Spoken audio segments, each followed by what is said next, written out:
My first night. I had always considered myself a loyal person, someone who valued honesty and integrity above all else. So when I married David, I thought I was making the right decision.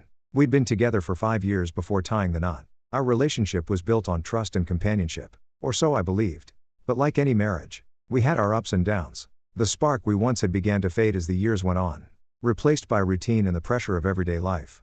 I didn't expect much from our wedding night, honestly. People always talk about how magical it is, but I had a feeling it would be anticlimactic. The excitement I had felt earlier in the day had quickly dulled as we sat at our reception, surrounded by friends and family who didn't seem to notice the quiet tension between us. David had been distant all evening, focused on the guest list, the food, and the music. He barely looked at me, and when he did, it felt more like an obligation than affection. The struggle. Our honeymoon was no different. We went to a beautiful beach resort, but there was no spark. I'd try to initiate conversations, but it felt like David was somewhere else, his mind preoccupied with work or the next thing on the agenda. It wasn't that we fought. We didn't argue. Not really. But the silence between us felt louder than words. I could sense the frustration in his sighs when he thought I wasn't looking, and I began to wonder if we were really ready for this. At night, I would lie awake in the hotel bed, staring at the ceiling, listening to the sounds of the ocean crashing against the shore. The feeling of isolation grew stronger. I didn't feel like his wife. I felt like a roommate, someone who just happened to be sleeping in the same bed. The first glimpse. It was during our second week there that I met Alex. He was a fellow guest at the resort, a handsome man with deep brown eyes and a casual air about him. I'd noticed him at dinner one night, sitting alone at a table across the room, but I hadn't thought much of it. The next day, however, we bumped into each other at the pool. We exchanged pleasantries, but it wasn't until we ran into each other again later that evening, at the bar, that something shifted. Alex was easy to talk to, much easier than David had been lately. He made me laugh in a way I hadn't in months. The conversation flowed naturally, and I found myself telling him things I hadn't even shared with David. There was no pretense, no expectations, just two people talking about their lives, their dreams, their disappointments. As the evening wore on, I felt a strange pull toward him, something I hadn't felt in ages. It wasn't just physical, it was emotional, too. Alex wasn't trying to impress me or flirt in a heavy-handed way. He was simply being himself, and for the first time in a long while, I felt seen. The connection. By the end of the week, Alex and I had shared several more conversations. We would meet by the pool during the day, or walk along the beach in the evenings after dinner. I told myself it was innocent. He was just a friend, and I was just lonely. But when he looked at me, it felt different. His gaze lingered just a little too long, and his touch, even the briefest brush of his hand, sent a shiver through me. It happened after dinner on the final night of the trip. David had excused himself early, retreating to our room for a nap before our evening flight back home. I didn't blame him for his exhaustion, but it didn't stop the emptiness from creeping in. I had been alone most of the trip, and that night was no different.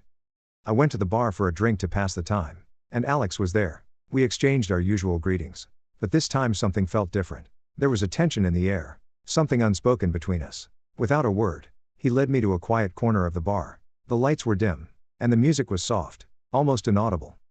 "Are you happy?" Alex asked, his voice low. The question took me by surprise, but I found myself answering truthfully. "I don't know," I admitted. "I thought I was. But something feels off. Sometimes we settle for what's familiar," he said, "but that doesn't always mean it's right for us." We sat in silence for a moment, the weight of his words sinking in. I thought about David, about our marriage, about everything I had ever wanted. And then, in that moment, I did something I never thought I would. I kissed him. The first night, the kiss was gentle at first, tentative, like we were both testing the waters. But when he kissed me back, I felt a rush of emotion I hadn't experienced in years. The world seemed to disappear around us, and for the first time in so long, I didn't feel alone. Before I knew it, we were in his room. Neither of us said much, but the silence between us felt natural, comfortable.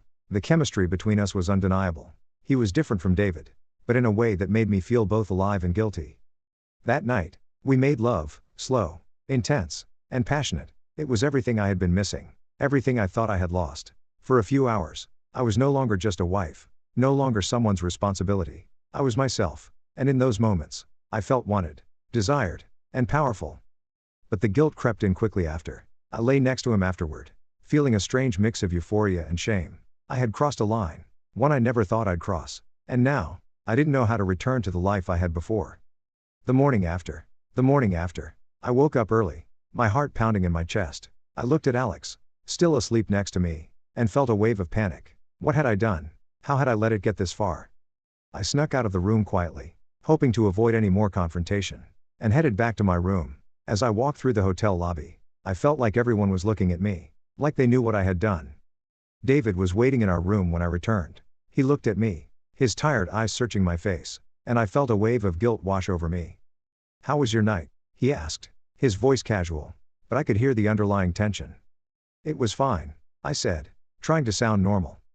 But the truth was, everything had changed.